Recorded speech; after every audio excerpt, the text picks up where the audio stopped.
Bapak Ibu saudara-saudari, jangan kita melihat dari sisi negatif. Kenapa Yesus katakan celakalah? Tapi mari kita melihat dari sisi positif. Yesus mengatakan celakalah dengan tujuan supaya orang-orang itu bisa bertobat. Mereka bisa bermetanoia, merubah haluan mereka yang tadinya berjalan mengikuti keinginannya sendiri. Sekarang mereka mau berbalik kepada Tuhan, mau mendengarkan sabdanya dan mau melaksanakannya dalam kehidupan hariannya. Jadi tujuannya sangat luhur daripada caranya. Caranya keras, celakalah, tetapi tujuannya amat mulia. Kita mesti melihat dari segi positif itu. Bapak Ibu saudara-saudari, jika ada yang berkata kasar kepada kita, jangan kita melihat semata-mata dari sudut pandang negatif. Tetapi baiklah kita melihat dari segi positif. Kita mesti melihat bahwa orang ini sesungguhnya amat sayang kepada saya, sehingga dia bisa mengeluarkan kata yang kasar kepada saya. Tentu tujuannya amat luhur. Kita bisa lihat dalam cerita berikut ini. Ada seorang ibu yang pergi ke pasar, kemudian dia berbelanja di sana. Lalu di situ karena banyak orang, ada seorang yang menginjak kakinya. Saat menginjak kakinya, orang itu karena tidak kenal, ibu itu belum kenal sama orang yang menginjak kakinya itu. Jadi dia bilang bagaimana? Pak, minta maaf, kaki saya masih dipakai. Jadi kalau orang yang rasa-rasanya jauh dari kita bicara itu pasti sopan. Coba lihat pengalamanmu sendiri.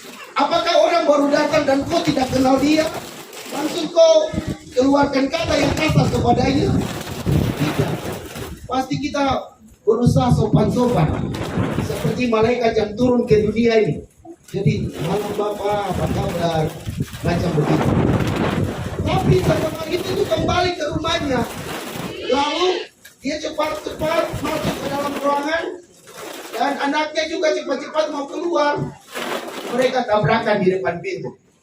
Lalu anak itu bilang, ibu itu bilang, kurang ngajar ada gini. Kok tidak pakai mata kan? Kok lihat mama ada di sini, baru kau tabrak saja. Pengalaman ini mau menunjukkan bahwa kalau kita sudah dekat dengan orang, maka kita bisa mengeluarkan kata-kata yang kasar. Coba lihat di dalam keluarga masing-masing. Ibu bapak sudah hidup lama dalam keluarga.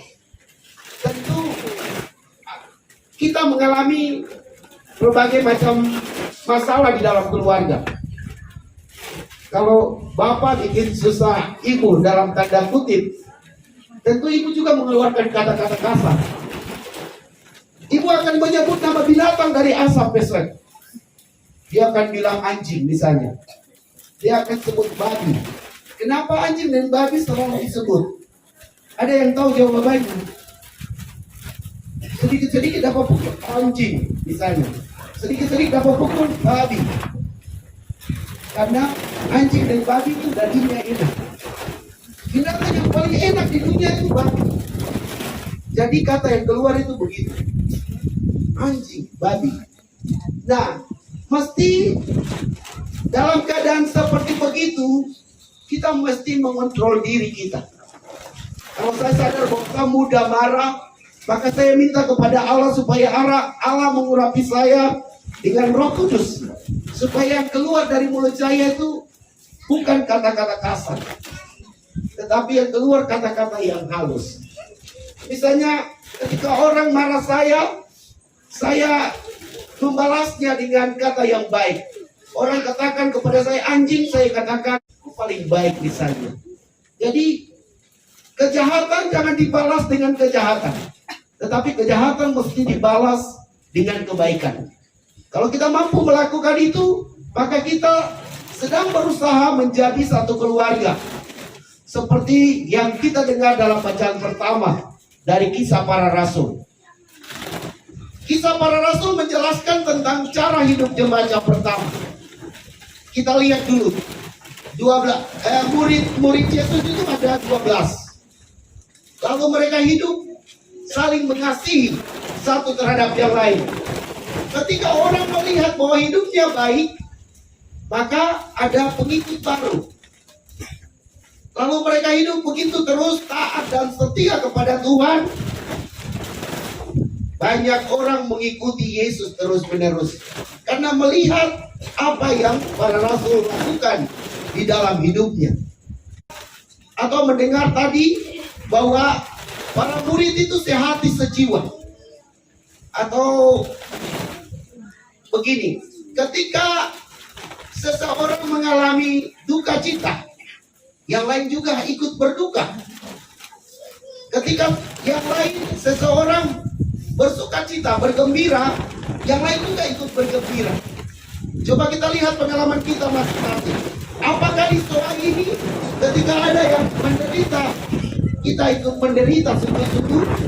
Ataukah di muka kita ikut menderita, tetapi di dalam hati kita katakan mampus koi? Nah, ini kalau ada yang masih bersikap demikian, dia belum bisa menjadi murid Yesus. Menjadi murid Yesus berarti mampu melaksanakan firman Tuhan di dalam hidup, yaitu mampu mengusahakan kekeluargaan, persaudaraan di dalam kehidupan harian kita. Kita bisa dengar tadi, ada seorang yang menjual tanahnya, kemudian datang menyerahkan uang itu kepada para rasul. Kemudian para rasul membagikannya kepada tiap-tiap orang sesuai dengan kebutuhannya. Coba kita lihat, kita pengalaman di kampung ini. Apakah ada yang bersedia menjual tanahnya lalu dia membagikan kepada yang lain? Susah toh? Susahkah tidak? Susah. Dia akan mengklaim ini tanah saya tidak akan bagi ke yang lain. Padahal para rasul itu melakukan demikian. Mereka rela menjual harta miliknya lalu membagikan kepada saudara-saudari yang hidup bersama mereka.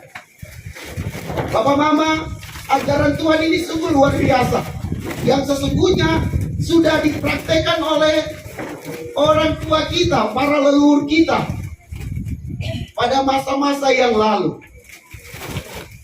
Dulu kalau kita baca di buku Pastor Drabe MSC, dia menceritakan dengan sangat jelas bahwa hubungan kekeluargaan orang Tanimbar itu sungguh luar biasa, sangat baik, saling menghargai satu terhadap yang lain.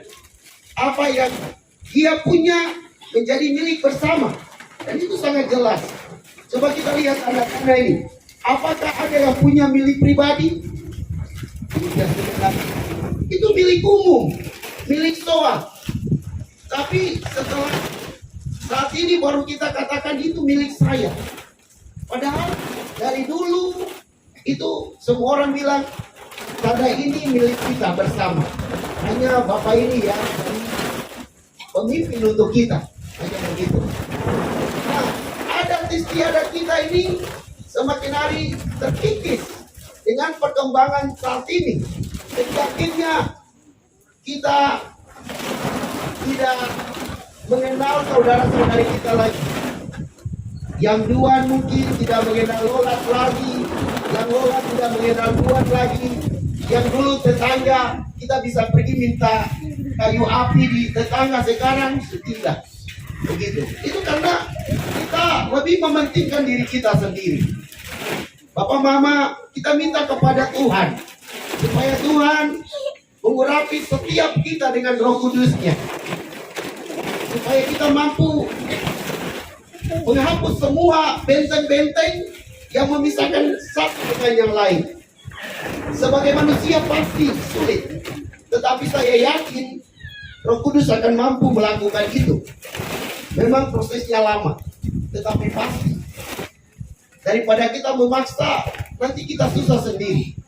Jadi biarkan Roh Kudus berkarya dalam diri setiap kita, supaya Dia mengikis ego kita masing-masing, supaya kita bisa membuka hati, lalu merangkul saudara-saudari kita di sekolah ini, di kampung ini, di paroki ini, sehingga orang melihat bahwa kita sungguh-sungguh percaya kepada Tuhan.